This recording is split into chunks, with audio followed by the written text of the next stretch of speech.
Bye.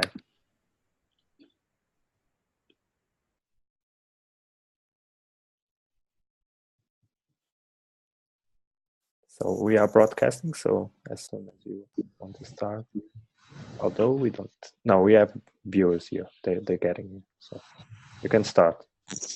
Okay. Hello, everybody. Welcome to the 2017 ISBNPA webinar from the ECE SIG. We're just going to wait a few minutes to allow some other participants to join, and then we'll get started.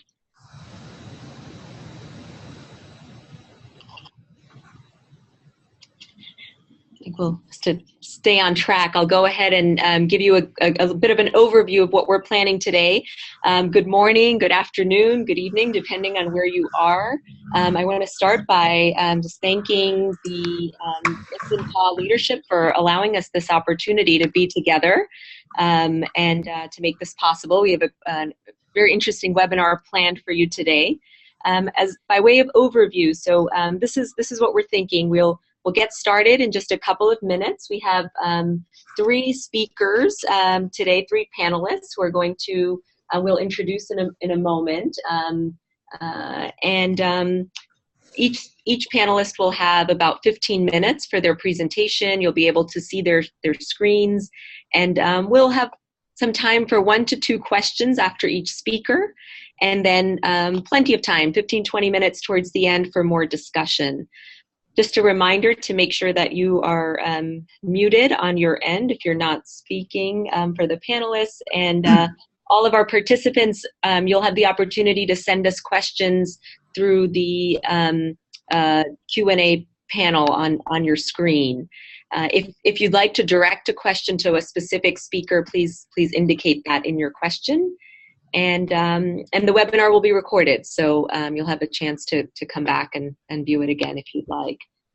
So without any further delay, I'm going to turn this over to Diane Ward. I didn't introduce myself. This is Pooja Tandon. I'm speaking to you from Seattle, Washington in the United States. And I'm going to turn it over to Diane. Thanks, Diane. Thanks so much, Pooja, and welcome everyone. I'm thrilled to be part of this mid-year ISBNPA webinar sponsored by the ECE Special Interest Group. And I'm thrilled about the speakers, and they are both old friends and new friends of mine, and so it's particularly a pleasure for me to introduce them. I'm going to introduce each of the speakers now, and then when I will not return for an introduction in between. We'll just move from the first to the second to the third speaker, and then we'll go into the questions. Lee Stoner is our first speaker. Lee's an assistant professor, and he's here with me at the University of North Carolina at Chapel Hill. Lee's in the Department of Exercise and Sports Science. And I have to say that Lee is a man of the world. He's an international researcher who has worked in New Zealand and the UK and in the US, and we're lucky that we've tied him down just enough with 1 foot here, but he travels the world conducting his research. He's interested in investigating interactions between lifestyle behavioral factors and cardiometabolic disorders, and developing invasive and non-invasive tools for assessing cardiometabolic health. In terms of public health, he's begun to move away from a reductionist approach to one that is dealing in public health problems and how to use biomedical research and applied to complex systems model. The second speaker is an old friend of mine, Brian Timmons. Brian's the associate professor in the Department of Pediatrics at McMaster University in Ontario. He also holds associate membership in the Department of Kinesiology, and he is an investigator with the Ken Child Center for Childhood Disability Research. And for those of you that are familiar with McMaster, Brian continues the work of his mentor and our friend, Dr. Oded Bar-Or, in what is now known as the Child Health and Exercise Medicine Unit there at McMaster. And they are addressing a variety of research questions relevant to child health ranging from optimizing clinical exercise testing in children with disease or disability to unraveling the molecular mechanisms that translate physical activity into optimal growth and development. And finally, a new friend of mine, Marie Loff, who's a senior researcher at the Karolinska Institute in Stockholm, and she directs a research group focused on early life factors that are important for childhood obesity. And in her work, she looks at these early life factors that may be important in the establishment of high body fatness. She's interested in the interactions between physical activity and body fatness in the first years of life. And she develops and evaluates preventive strategies to counteract the development of overweight and obesity during the early childhood years. So I think you'll agree that we have a top-notch panel of presenters today, and so I'm going to turn this back over to Lee.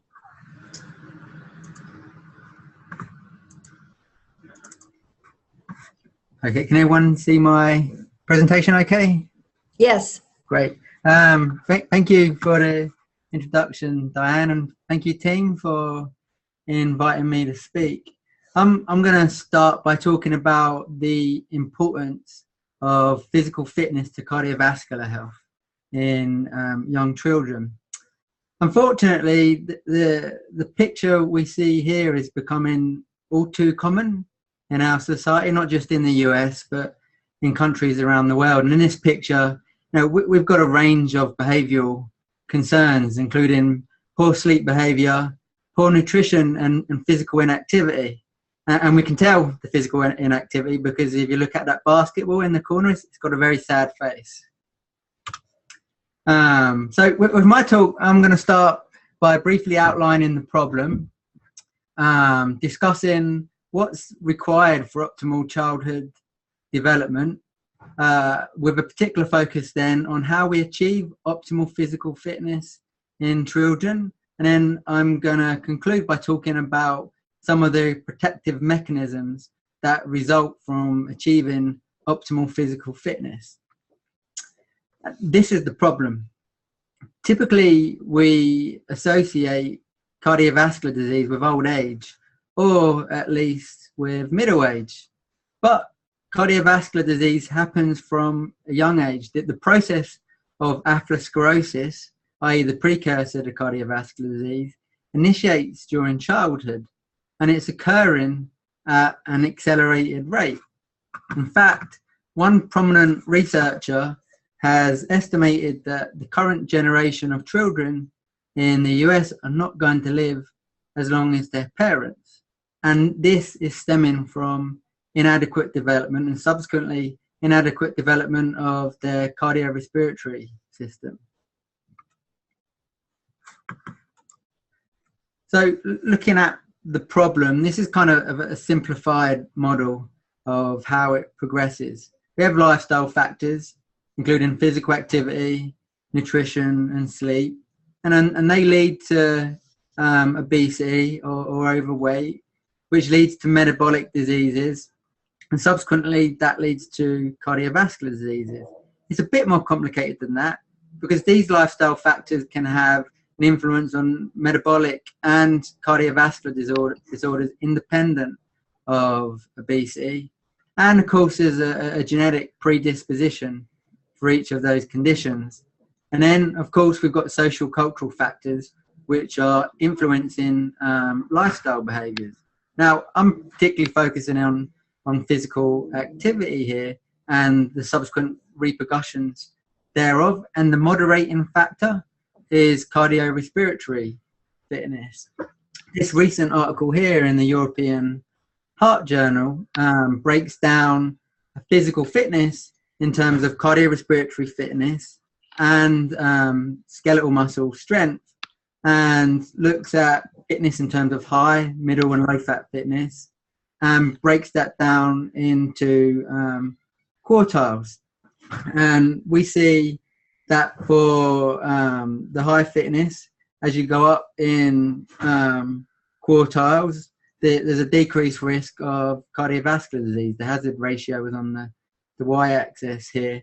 And then in terms of low fitness and low cardiorespiratory fitness, there's the highest risk of cardiovascular disease. And this is the same if we look at cardiorespiratory fitness, which is shown on the A graph, or strength on the B graph. And I should define here what I mean by physical fitness. If we look at the ACSM guidelines, health-related physical fitness is defined as cardiorespiratory fitness, muscular strength, muscular endurance, flexibility, and body composition. And subsequently, they also have a skill-related physical fitness. For the purpose of today, I'm going to combine muscular strength and endurance and just refer to that as muscle fitness. And by cardiorespiratory fitness, I'm talking about the ability of the circulatory and respiratory systems to supply oxygen during sustained physical activity, which will subsequently determine the maximal capacity of the aerobic system to generate adenosine triphosphate.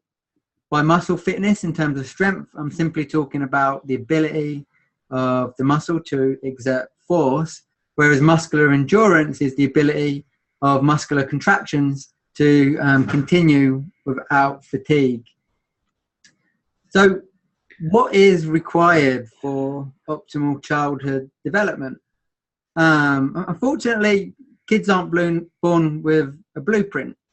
They're born with a genotype, but the way that genotype expresses itself, i.e. the phenotype, is dependent on interactions with the environment. And those interactions come in the form of sleep, nutrition, and physical activity. If we don't give kids adequate amounts of physical activity, their brains are not going to develop optimally, including adequate motor skill development. Their musculoskeletal and neuromuscular systems are not going to develop properly. And if you don't stress the heart and blood vessels, they're not going to develop to their optimal capacity. And just as important, if you don't get kids being physically active during a young age, they're not going to develop their optimal potential for achieving peak physical fitness. And as we discussed earlier on, peak physical fitness is related to cardiovascular disease risk. So how do we achieve this? How do we achieve optimal physical fitness? We know that it's important. We know that it's related to cardiovascular disease. But what can we do? Well, cardiorespiratory fitness is regulated by 3 factors: age, physical activity, and genetics. In terms of age, our peak fitness occurs between our 2nd to 3rd decade of life and then declines. And like it or not, around 70% of peak physical fitness in adults is explained by genetics, the rest of which we can control through physical activity. In children, it's a little bit more complicated. Physical activity has been shown to explain only a small to moderate portion of variance. However, if we delve into this a bit more closely, we don't know how true these estimates are, because it's really challenging measuring physical activity in kids. And in kids, it's really difficult to achieve a true VO2 peak during a maximal test. So what do kids require? What are the current recommendations? The ACSM and the CDC and the WHO, they recommend that our children receive at least 60 minutes of moderate to vigorous physical activity every day of the week. And this includes muscle strengthening activities at least 3 days a week, and bone strengthening activities at least 3 days a week. And these can be incorporated within that 60 minutes of moderate to vigorous physical activity. So if we do improve fitness, what are the mechanisms that are leading to decreased cardiovascular disease risk? I can't talk about all of them. That's quite complex. I'm just going to skim over some potentially main culprits. If we look at muscle fitness, our muscle is a sink. The glucose that we consume for our diet, most of that is being taken up and utilized or being stored by the muscle. If we take that away, we have nowhere to put that glucose. muscle fitness is going to determine the quality of the muscle, including the amount of intramuscular fat. We have high amounts of intramuscular fat, insulin signaling gets affected. And then, of course, the quality of the muscle is going to determine metabolic rate, which is vital for determining the energy balance. Muscle fitness has also been related to adiposity, including the amount of fat-free mass we have, i.e. that muscle can utilize the glucose and the lipids, etc., as well as where that fat is stored. It's been shown that people with high muscular fitness don't store as much fat around the midsection. If they store fat here, that's been shown to affect insulin signaling too, as well as a host of other cardiometabolic complications. Muscle fitness has also been associated with improved cardiovascular health. People with good skeletal muscle fitness have superior lipid and metabolic profiles. They have lower blood pressure.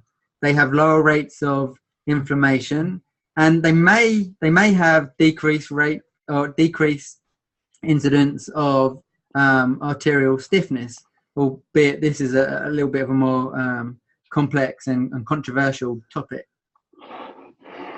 And we know that youth muscle strength is associated with decreased cardiovascular risk in young adults. If we look at cardiorespiratory fitness, if we train those muscles, we're going to train the mitochondria. The mitochondria is the powerhouse of the cell. When the glucose and lipids, for that matter, get taken up by the cell, it's the mitochondria that makes use of those substrates. If the mitochondria is not functioning very well, that's when complications such as diabetes can result. That mitochondria is going to be important for the energy balance as well. And we know that high cardiorespiratory fitness is associated with improved heart health. We're going to have greater contractility of the heart, meaning we can pump more blood out per ejection cycle. We can pump more blood out per cycle. The heart doesn't have to work as hard, doesn't get quite as stressed. This can contribute to decreased blood pressure, and cardiorespiratory fitness has been associated with increased myocardial perfusion, albeit the research is a bit looser on this. But this likely means that if there's increased myocardial perfusion, there's increased collateral perfusion, i.e. there are more small blood vessels supplying the muscle tissue of the heart, which could decrease our risk for myocardial infarction or heart attack. And we know cardiovascular fitness or cardiorespiratory fitness is also associated with improved vascular health, including decreased arterial stiffness, increased endothelial function, which is particularly important. It's the endothelium lining our blood vessels, which regulates the internal health of our vessels. And they also have improved lipid profiles. There's also superior regulation of the autonomic nervous system, including that should be decreased sympathetic nervous system activity, sorry, not decreased parasympathetic. There's increased parasympathetic activity at rest. And then a little bit more novel, there's been recent research showing that the mitochondria of the liver is improved by cardiorespiratory fitness as well. The liver is a major site for glucose uptake and regulation. And of course, cardiorespiratory fitness is associated with where adipose tissue is stored, including around the midsection. And as I've already discussed, the fat that's stored around the midsection is thought to be particularly toxic to vascular health because that fat is close to the portal vein. It may also be that high rates of cardiorespiratory fitness are protective. There's the fit versus fat debate in adults. It's shown that adults can be fat but fit, and that this results in decreased risk of cardiovascular outcomes compared to those that are lean but unfit. The research in children, unfortunately, is not so well developed, albeit I have recently had a PhD student complete his dissertation looking at this topic. The study was called Pre-Adolescent Cardiometabolic Associations and Correlates, and as part of this work, the student Nicholas Castro investigated the associations between fit, fat, sleep and nutrition But he also looked at the importance of fitness and fatness to cardiometabolic health. To measure cardiometabolic health, we measured a range of novel and traditional cardiometabolic factors, and so we could make sense of these. We did a principal component analysis to figure out where the variance lies and to break these down into factors we could subsequently analyze. And the factors that came out from these variables were blood pressure, cholesterol, a vascular factor, carbohydrate metabolism, and we use these to generate a cumulative risk score. And you see there, we break down the children into fit plus normal, fit plus overweight, unfit plus normal, and unfit plus overweight. And we looked at the main effect for fitness and fatness. You can see here that fitness was the main factor explaining blood pressure. Blood pressure is the #1 risk factor for cardiovascular disease. Not to say fatness wasn't important. The fatness was associated with our vascular risk factor and carbohydrate metabolism. And overall, it looks like it's more strongly associated with the cumulative risk score, but we have to be a bit cautious here. The interaction term was near significant, and the group with the highest overall health were the fit plus normal weight children. So hopefully I've gone through the problem. I've told you what's required for optimal childhood development. I've briefly discussed how we achieve optimal fitness and some of the protective mechanisms that result. Thanks for listening. Thank you so much, Lee, for sharing your information with us. I'm Puya and I'm moderating this session.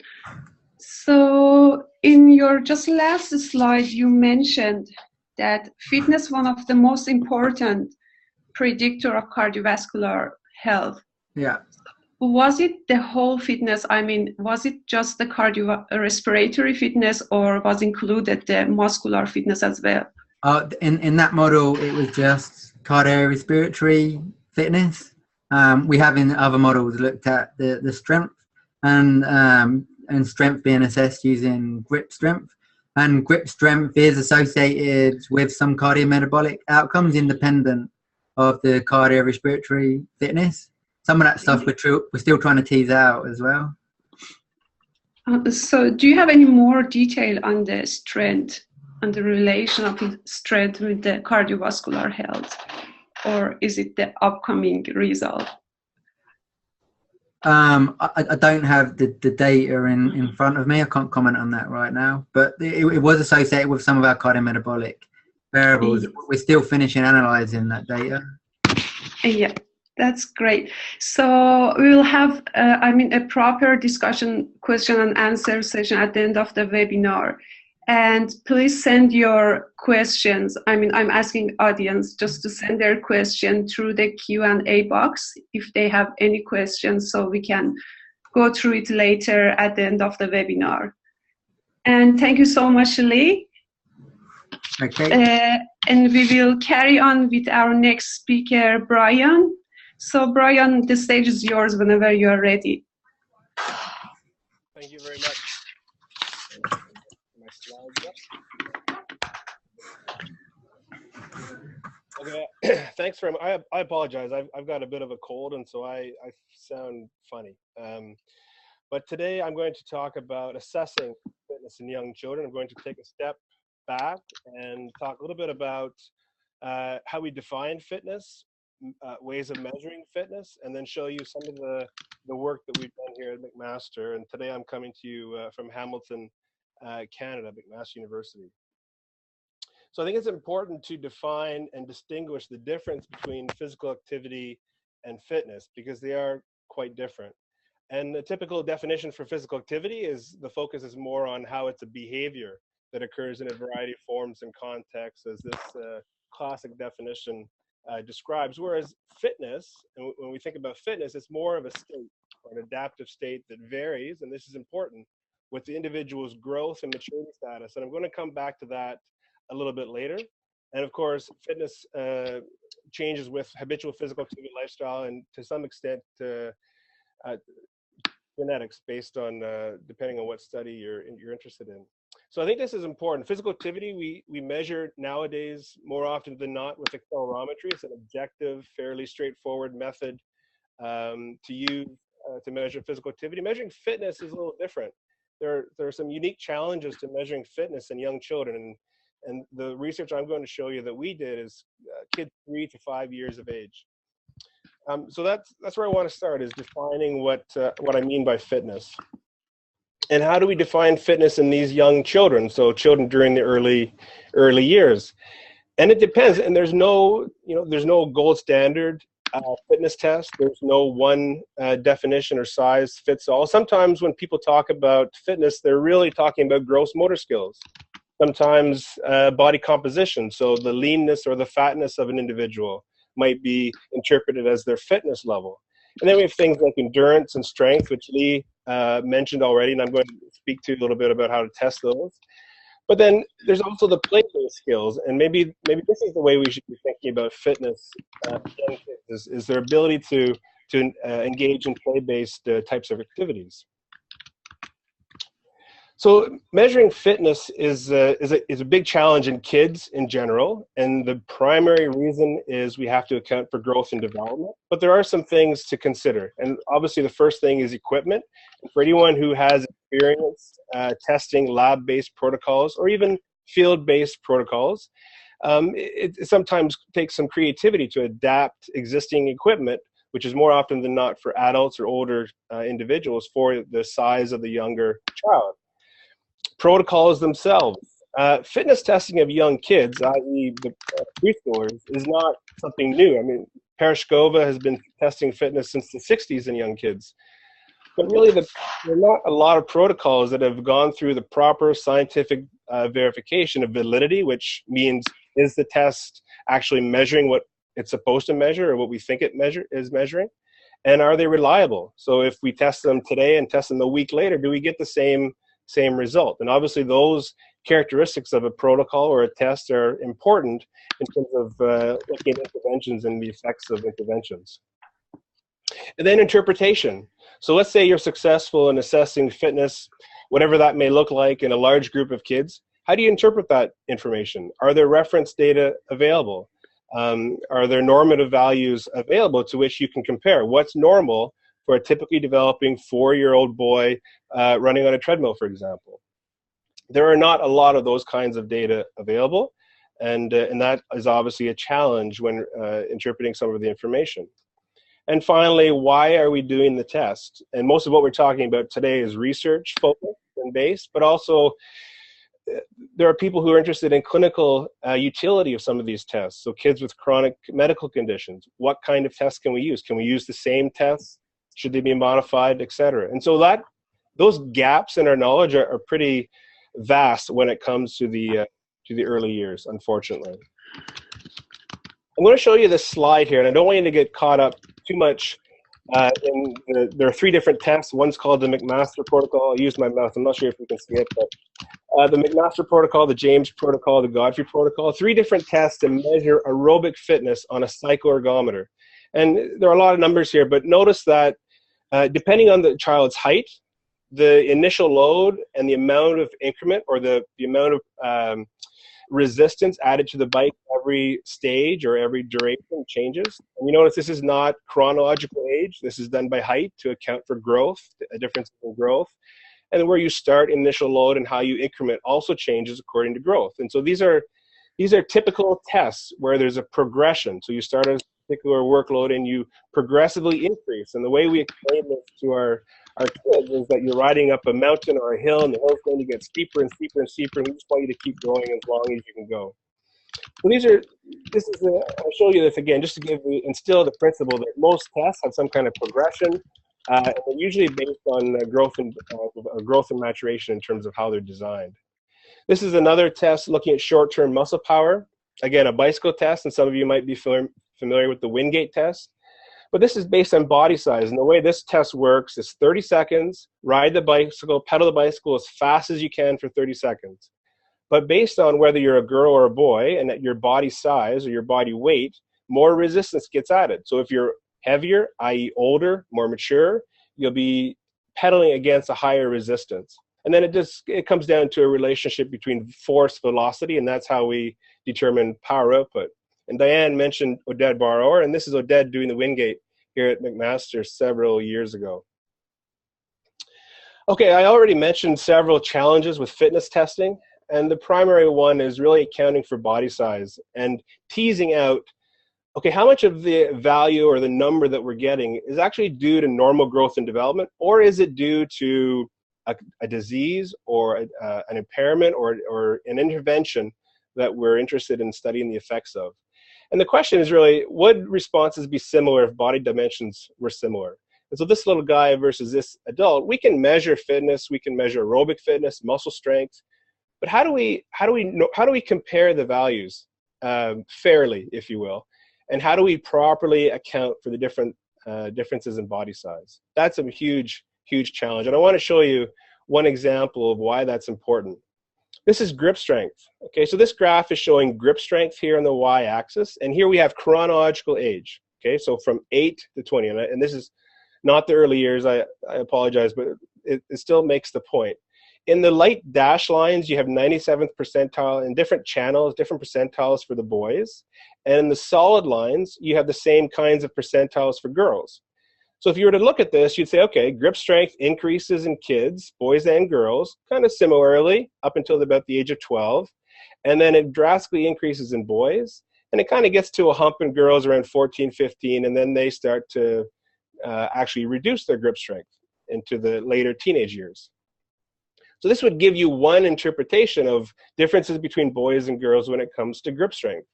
But when you take that same data set and you align it based on their biological age, YPHV stands for years from peak height velocity. So you know the growth spurt, I mean, it's a common biological event for boys and girls. It would happen at age 0 here. So this is 2 years from their growth spurt, 2 years after their growth spurt. So when you line up the same data set, but now based on their biological age, you get a little different interpretation of the data. Girls are actually follow the same kinds of trajectories as boys. Boys still on average are stronger in an absolute sense as they get further along in puberty, but the trajectories are more similar than what they would appear over here according to chronological age. So I'm just trying to make the point that it's very important to try to control and tease out the effects of maturation when interpreting fitness tests, not just grip strength, but also any kinds of aerobic endurance, etc.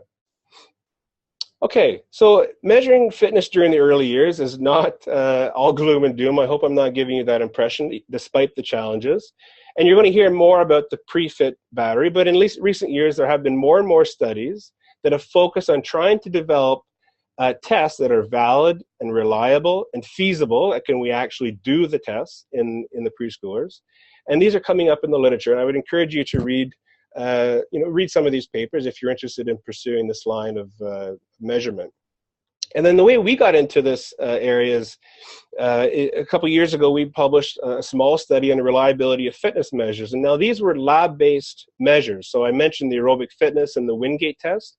We were interested in studying those tests in the little kids. And based on this particular study, this is really the groundwork for a study that we're finished now, but it was called the HOP study, Health Outcomes and Physical Activity in Preschoolers study. And the question for the HOP study was quite simple. It was, are active preschoolers healthy preschoolers? And we measured physical activity once a year for 3 years in 400 3 to 5-year-old boys and girls. And we measured body composition, we measured motor skills, arterial vascular structure and function, but we also measured fitness, endurance, aerobic fitness using the treadmill test, and this is a mini Wingate test. So instead of a 30-second test, we designed a 10-second Wingate test. And for those of you who are interested, this is a Fleisch metaboergometer. You've probably never seen one, but this should be in a museum somewhere. Okay, so what we did to measure aerobic fitness was the Bruce protocol, or the Bruce treadmill. I want to show you what this looks like. I hope that this works for you. There's a bit of sound to it. So this is our HOP treadmill protocol, and it starts at different stages, and the speed of the treadmill and the incline of the treadmill changes as the test goes on, every stage. This is a 5-year-old boy doing the stage. Here he is at 2.5 miles per hour, 12% grade. And you can see that we modified the treadmill with lower arm rails here for the younger kids. Remember, we had 3-, 4-, and 5-year-old kids when we enrolled in this study. And I mentioned about safety for testing in kids. Obviously, we had a research assistant looking after the kids while they did the test so they didn't go flying off the back. We usually had a laptop computer in front of them to try to gauge their attention during the test. I don't know how many times they watch the same movie over and over again, but you get the idea. So here he's getting close to the end.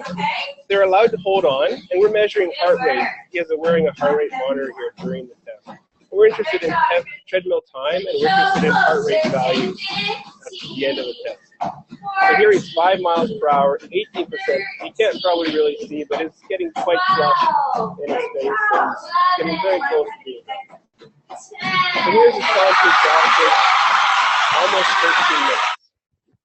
And when you look at the data, here are our data from the year 1 cohort. So these are 400 kids. These are the girls up here. These are the boys down here. This is treadmill time in minutes. And you can see from the 3 up until the 5.9 enrolled in this study. And you can see that with advancing age, the treadmill times improve. This is another way to report it. You can see treadmill time for the 3-year-old girls, 3-year-old boys. Here we have 4-year-old girls, 4-year-old boys, and 5-year-old girls and 5-year-old boys. And the only difference between boys and girls happens later on at the age of 5. And these numbers here are the max heart rates that we were able to obtain during the test. It was not uncommon to see heart rates of 200 or over, which is normal. The kid is not going to blow up. The parents sometimes got worried, but we reassured them that was completely normal. So we were comfortable that they were meeting max testing times. But I mentioned the impact of growth and development. And you could argue, well, the kids are getting taller. They're getting better able to run on a treadmill. They're getting better motivated. So of course, treadmill times are going to go up with advancing age. So we looked at heart rate recovery at 1 minute. So as soon as they were done their tests, we took them off the treadmill, sat them down on a chair, and measured their heart rate recovery up to 2 minutes. And this is the data for 1 minute recovery. You can see that there's no difference between girls and boys or between the 3-year-olds and the 5-year-olds. Now this is a motivation independent measure of fitness, if you will. And so this gets to my point about teasing out the effects of growth and maturation. If we look at the full cohort, the 400 kids who were followed once a year for 3 years, this is what the trajectories of treadmill time look like over time. And again, heart rate recovery is basically the same. So one of the conclusions and one of the things that we're thinking about from this is that, well, maybe recovery values are more valuable fitness indicators than, say, an actual treadmill test or a bike test, where things about motivation and things about coordination are really important into what the final variable looks like, or the final number. Okay, I want to show you quickly our short-term muscle power. So remember, we did the Wingate test. Traditionally, it's 30 seconds. We did a 10-second test because we wanted to try to normalize our test to how kids are habitually physically active. Typically, kids are stop-and-go, start and stop, small bursts of activity. So we wanted to generate a lab-based test to try to assess that type of power. And here, this is what it looks like. So again, this is a 3-year-old participant working on our mini Lodi Corrival here. You can see it's a smaller bicycle, so that we typically an adult-sized bicycle. You might notice that the pedals are adjusted so that the cranks are appropriate for her leg length. This is a max pedaling test. So to do the test, we need to know what is their max pedaling speed, and then they do the actual test. At 80% of their max pedaling speed, that's when we apply the braking force. And remember, the braking force is based on their body weight. So here's Rowan going on her actual test. It's going to last 10 seconds. You might be able to notice when the braking force is applied, she's going pretty good, but then she starts slowing down. And that's the whole idea. Muscle endurance is their ability to keep that power being generated while the braking force really kicks in and starts firing their legs. She wasn't interested in giving high fives that day. So anyways, that's the way we test short-term muscle power. And these are what the data look like for girls and for boys. And again, you can see that over time, short-term muscle power increases. There's quite a bit of variability in the younger age groups, and that's, you could argue that's maybe coordination, it could be just learning. Some kids had never ridden a bicycle before, so that was their first experience. We tried to give them habituation, but there are limitations to everything. And unfortunately, we did not do a recovery test where we did a second Wingate a few minutes later, and that, in hindsight, was a mistake. Okay, so this is what it looks like as well. The box plots, there's 3-year-old girls, 3-year-old boys, up to 5. Again, from year 1 data, no particular differences in boys and girls. And in the full cohort, annually, once a year for 3 years, you can see that there's differences in the age groups at year 1, but those differences regress to the mean by the time that they're third year into the study. But again, this is, I think, important information from a normative or a reference data perspective. A cohort of 400 healthy, typically developing kids, and this is what their short-term muscle power looks like on average. Okay, I want to summarize the talk and just remind you that there are differences. Physical activity and fitness are separate and distinct characteristics, and that's important because when we decide or choose how to measure fitness, how to measure physical activity, we have to keep that in mind and what it is we're actually interested in measuring.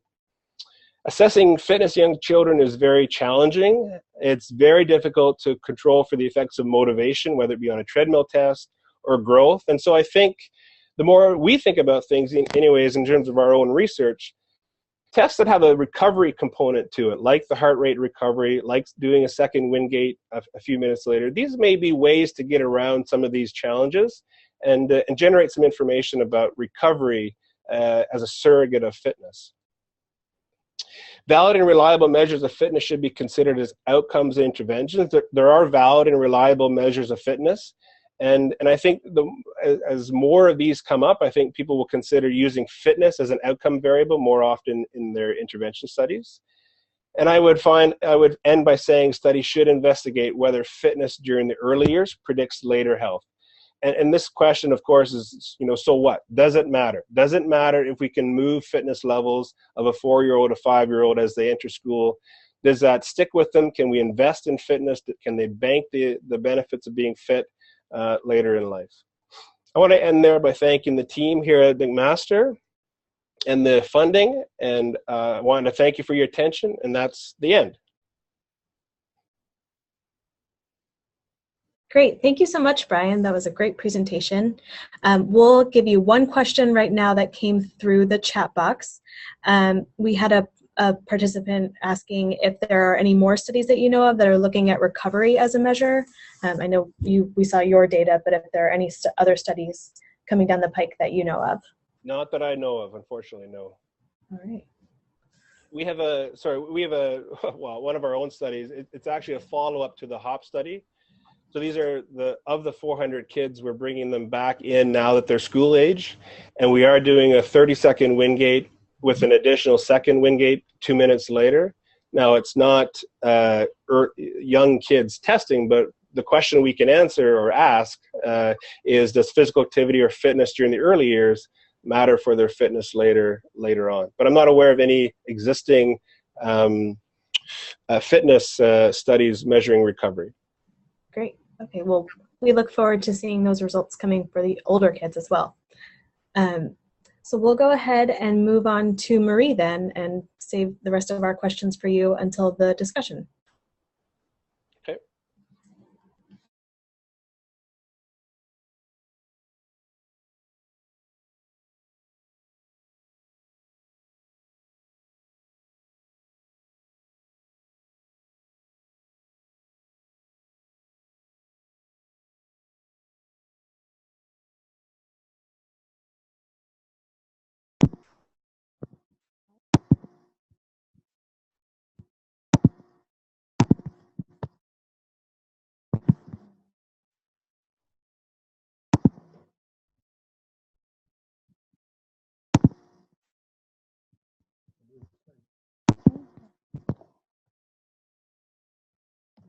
Marie, you can just start your presentation.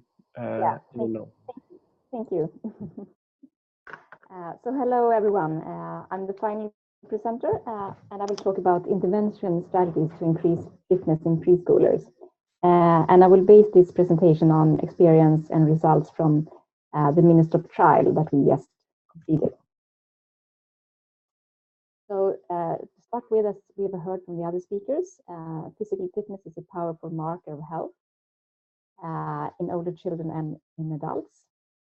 However, today, less data is available for the preschool age, the children from 2 to 6 years of age. And that covers both observational and interventional data.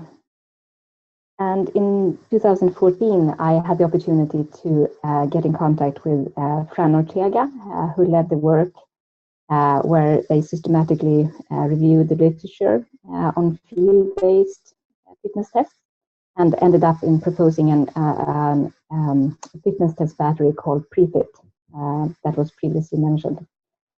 And I was at that time initiating the MiniStop trial, so I had the opportunity to include the PreFit test battery in the trial. So, and that gave us the possibility to add some research question to the trial, both in terms of investigating associations between physical activity, body composition, and fitness, as well as also to see if our intervention actually could have an effect on the physical fitness. It wasn't designed for that, but it was still interesting to include it in the study. So, I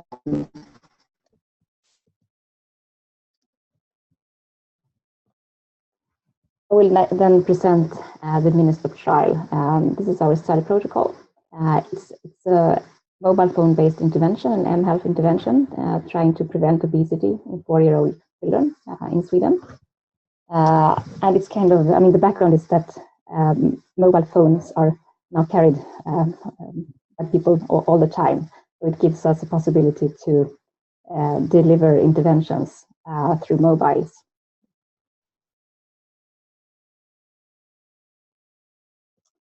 So the specific aims of the MiniStop trial is to evaluate the feasibility of a 6-month mobile phone or mHealth-based obesity prevention intervention in 4-year-old children, as well as to evaluate its effect on body fatness, which is the primary outcome, and then also activity and dietary variables, and then also the physical fitness as we included as a secondary outcome. We have studied 315 healthy Swedish 4.5-year-old children that were included. They were recruited through a population-based sample, through Statistics of Sweden. They covered the general population. And after the baseline measures, children were randomized into the controls and intervention group. And we started to collect data in February 2014, and we finalized the data collection in October 2015. And we had a really good compliance. Almost 90% completed the first follow-up, a little less in the second one. And the study design for diet, we assessed diet using a 4-day mobile phone recordings. Parents, so the parents took photographs of all foods and drinks consumed by their child. We assessed the physical activity using the Actigraph monitor. They wore it for 7 days on the wrist, 24-hour recordings. We assessed body composition using the pediatric option for BODPOD. And then we used this PreFit test battery for physical fitness.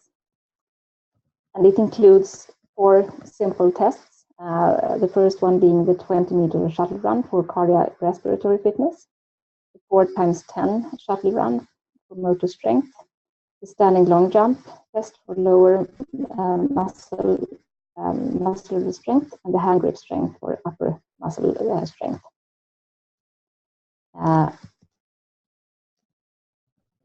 And a few words about the actual intervention. So what did it contain?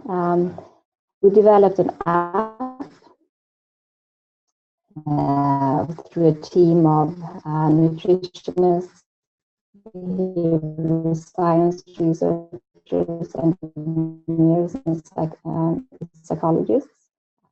It is based on, and quickly, it contains 3 parts: information about healthy diets and activity, The parents were also able to record some dietary variables and also physical activity and sedentary behavior.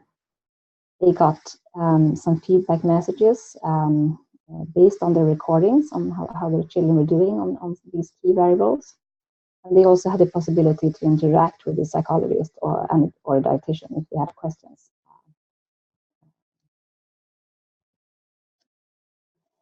And then I will show some results, and the focus is then on the physical fitness, since this is the topic for today. So I will start with some cross-sectional data that we have reported already. So this article was published in International Journal of Obesity last year. These are the main findings. So in this slide, this table shows the associations that we found between baseline physical activity and body composition. We had 307 with this analysis. And the children are 4.5 years of age at this stage.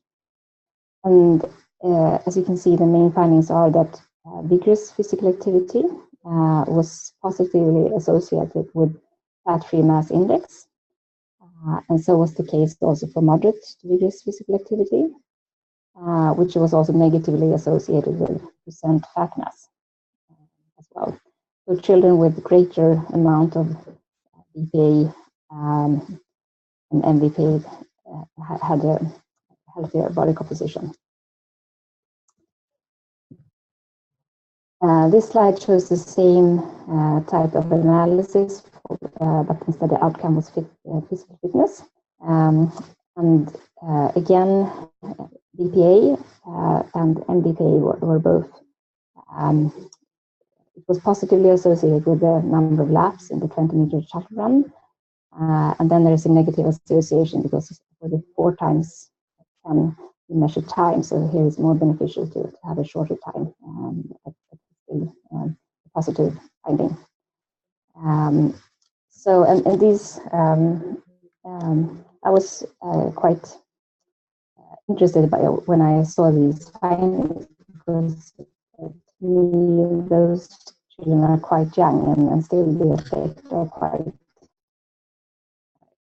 it's definitely clinically relevant. I don't have a slide to show this, but this, I mean, you can argue against these findings because these are only cross-sectional. However, we have followed up our data in the control group 1 year later when they were 5.5 years of age. And actually the findings from the cross-sectional analysis remain, so we can still see positive associations where greater VPA are associated with better body composition, as well as scores on the fitness test. So our longitudinal analysis confirm the results from the cross-sectional ones.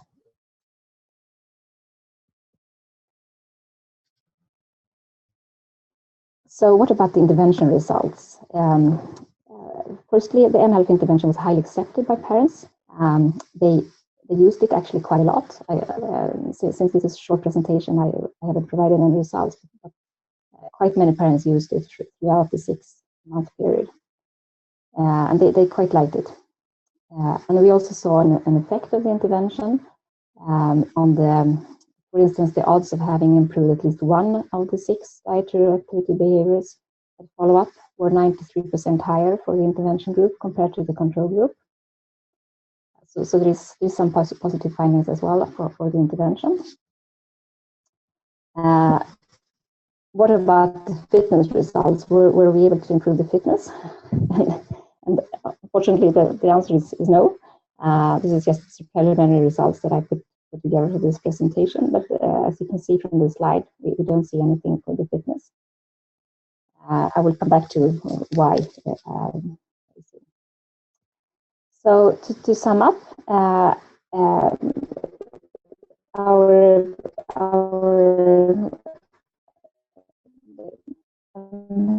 intervention had a really high compliance, with approximately 90% completing the follow-up in both groups, which we are very happy with. Levels of sustained engagement, and we saw some positive effect as well, although small, for the intervention in terms of dietary and physical activity behaviors. And from the baseline from the cross-section that we also saw positive associations between previous physical activity with fat-free mass index and physical fitness scores. And also, I haven't shown you any data on this, but our children also had quite low levels of EPA. This provides some support for interventions in this group children at this age.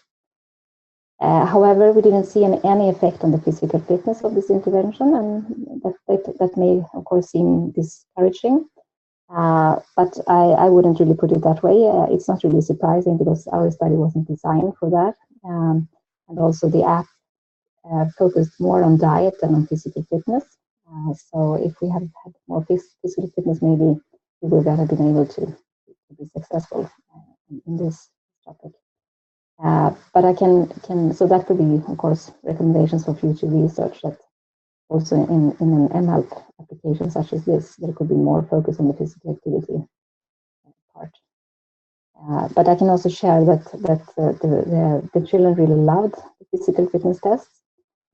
I was a bit concerned in the beginning if they would think it would be too much, because the study protocol was already quite extensive, but they loved it.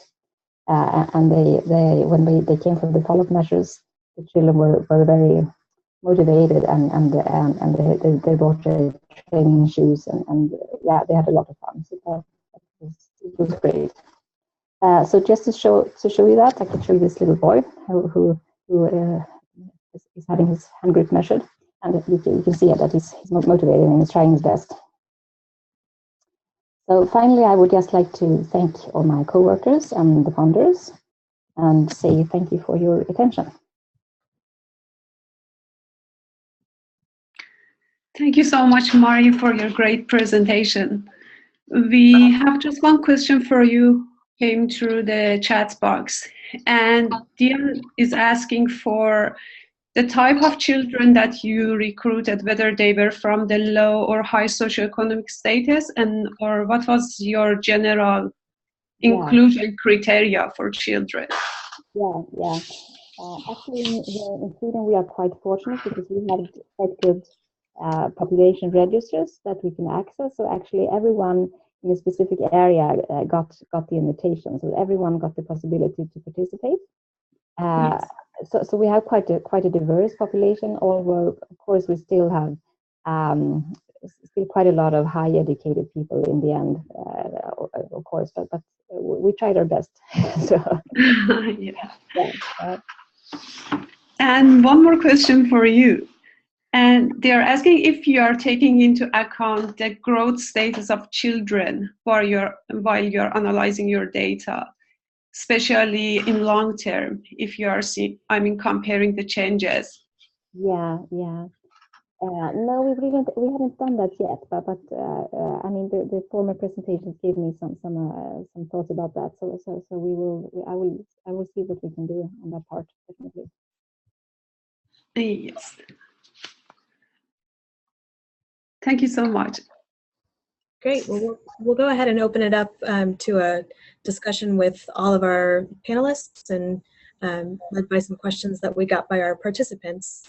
There was one that I wanted to start with. I think it was initially directed at Lee, but certainly can be answered by all three of you, talking about the ways that we can increase fitness in young children, particularly the role of vigorous physical activity.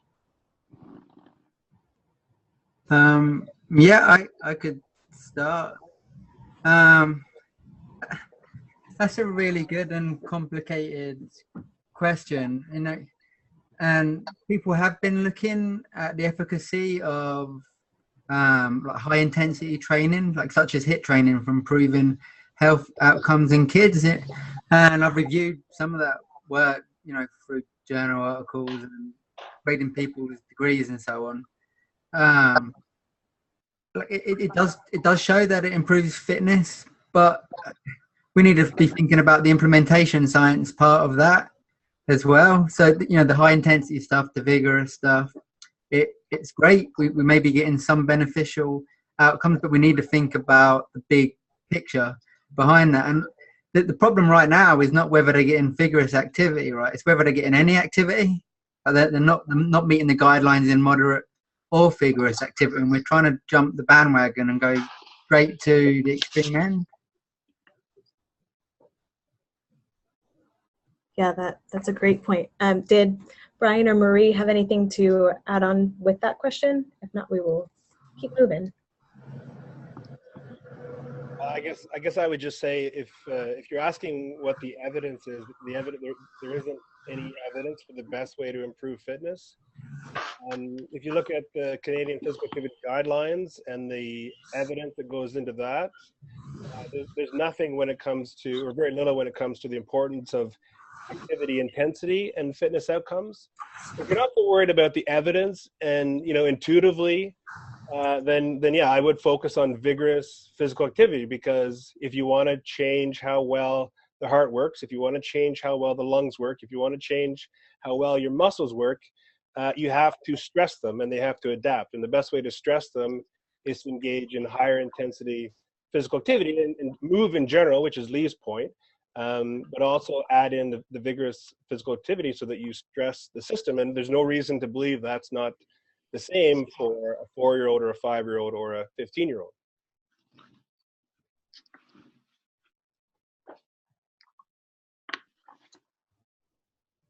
Great.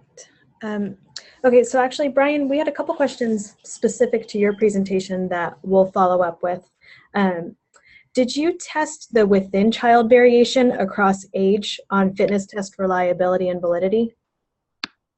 So I showed a slide that had 2 studies. One was the pre-fit and one was our reliability study. And so in that reliability study, what we did was had a small group of kids, but they did each of our fitness tests, the treadmill tests and the mini Wingate, some shuttle run tests. And we looked at the interclass correlation coefficients. So from 1 week to the next.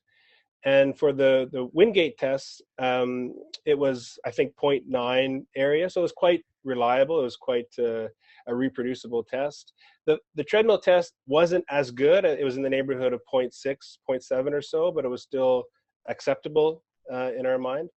So it was a small sample, but we did some of that initial work to answer that question. Are these tests reliable in the age group that we're interested in? So I could point to that study if you wanted to look a bit more about the protocols we used. Great. And there's a question asking about, implementing fitness testing in schools to just motivate children to be more active. What do you think about this? Any of you who is happy to answer?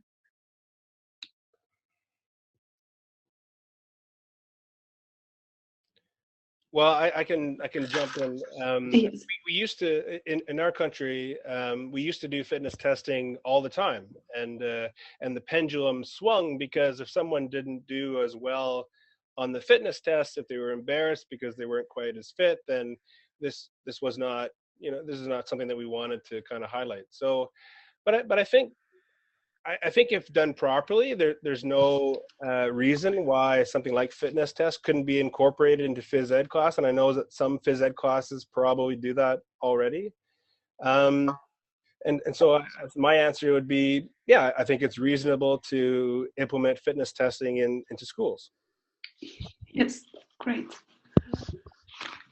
Any more comments on this? Yeah, I can comment on 2 things maybe. And the first thing is actually the first question about how to increase VPA, because we saw that it was very clear in the Minnesota data that our 4-year-old children had very little amount of VPA. So we have done some interviews in the preschools with both preschool teachers and the parents. And in the Swedish context, it was very clear that both teachers and parents, they consider that the preschool setting is the best and is the most responsible for creating possibilities for VPA. Because parents, here in Sweden, children go quite long days in preschool, so at least during the week, Monday to Friday, both parents and teachers think that that's where they should have their BPA. So that was one thing, and we also kind of got the information that it's difficult in the preschool setting in Sweden because there are a lot of kids nowadays, so the space is quite limited. So it's hard for them to really get it, but they think that it should be in that setting during Monday to Friday. So that was one thing. And I also think that preschool setting could be also a possibility to measure physical fitness. We have done some testing here, and I think it would be possible to include it in the preschool setting. Yes. Yeah. Thanks. I just saw a great question pop up. Could I answer that? Sure. It was from Michael Beats in terms of, is fitness or function more important for promoting positive physical activity trajectories beginning in early childhood? I think that's an awesome question, and one we really need to consider, because fitness, as Brian was just talking about, like in terms of vigorous fitness, it's essential. During childhood, the genes of our children are most plastic. That's when they're going to be hardwired. Their future trajectories are going to be hardwired during childhood. And if they don't achieve their optimal phenotype during childhood, they're never going to achieve their optimal phenotype. It's all well and good trying to fix obesity, etc., when people are 30, 40 years old, but then they're never going to achieve their optimal level of health. So that's very important, but so too is physical activity through the lifespan. And that's where the function part comes into play, and that's where we have to start thinking about, okay, it's all well and good us trying to figure out the optimal way to get our children exercising at a vigorous intensity, but what kind of skills do we need to teach them to ensure that they actually enjoy doing physical activities, that they develop? What kind of motor skills do they need so that they're going to go and participate in adult leagues in kickball and softball or whatever it may be? Because we know there's a huge drop-off in physical activity levels after they start to leave college, etc. I think that's our answering Michael's question, which is a great one. Great. So kind of another question moderately related.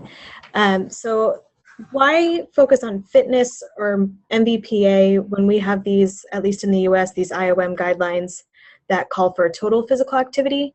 And are we maybe missing something by focusing on just non-sedentary time in this fitness and function context? And that can be for any of you. I can offer an answer. You're right. So the guidelines state typically 180 minutes of physical activity of any intensity. That's what they are in Australia. That's what they are in the UK, and that's what they are in Canada.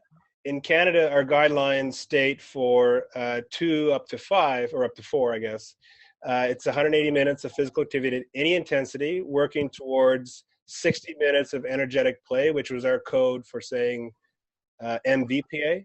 So we did consider, when we made the guidelines, we did consider the importance of activity intensity. The problem was we didn't have strong enough evidence to, really embed it and make it a prominent in the recommendations. So part of the reason why the guidelines don't speak to intensity is because the evidence isn't necessarily there. But if you look at the literature, I think there are more and more studies that are kind of looking at and reporting the importance of not only MVPA but VPA, vigorous physical activity. So my hunch is that in the next 5 years, or when these cycles of activity guideline revisions happen, that literature will be embedded and it'll start showing up in the recommendations. But you're right, the guidelines as they fit today don't really speak to intensity.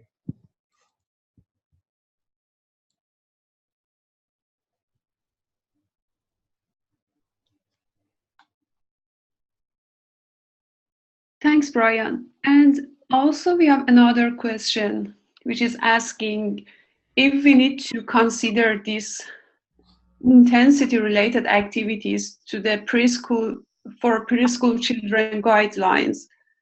I mean, do you think it's necessary to consider these activities also in the guideline for young children? Sorry, is the question, should intensity be part of the guideline, the recommendation? Yes. Yeah. Well, if the evidence speaks to that, which is the problem, the problem is that current physical activity guidelines had to go on evidence that didn't include studies that looked or tested the importance of activity intensity. And I think as more of these studies come out, more and more of them are becoming available, that eventually they'll be embedded in revisions of the guidelines, and we'll things will change, and we'll realize that vigorous physical activity is probably important, but we're nowhere near knowing what that recommendation is. Thanks, Brian. And there is one question for Mari. In one of your slides, you showed that there was relation between physical activity and cardiorespiratory fitness. But do you have any information on the effect of physical activity on muscular strength also, based on your data? Yeah, and they were pointing in the same directions. We have positive associations there as well. I didn't include it, but they are in the paper. So have you checked the intensity of the activity as well? I mean, whether the moderate or vigorous activity was related to the muscular strength, or was it just the general activity? We looked at the same way with the MBPA and BPA. That's what we did. Oh, yeah. Yeah. Great, thanks. All right, I think we are actually at time. We have a few more interesting questions coming through, and perhaps I'll ask if the panelists are willing to answer a couple of more questions. Unfortunately, I have to run now. I have a journal club, but I need to get to. I'm sorry. All right. Well, thank you. We're actually at time, and thank you everyone for a very interesting discussion and questions. Thank you to all of the speakers, Lee, Brian, and Marie, for your time. And on behalf of the ECE-SIG, I want to invite you all to the ISBNPA conference in Victoria, Canada. There's more information on our website, and we'll have a SIG meeting there, and hopefully more of this wonderful research to come. Thank you, everybody. Thank you. Thank you.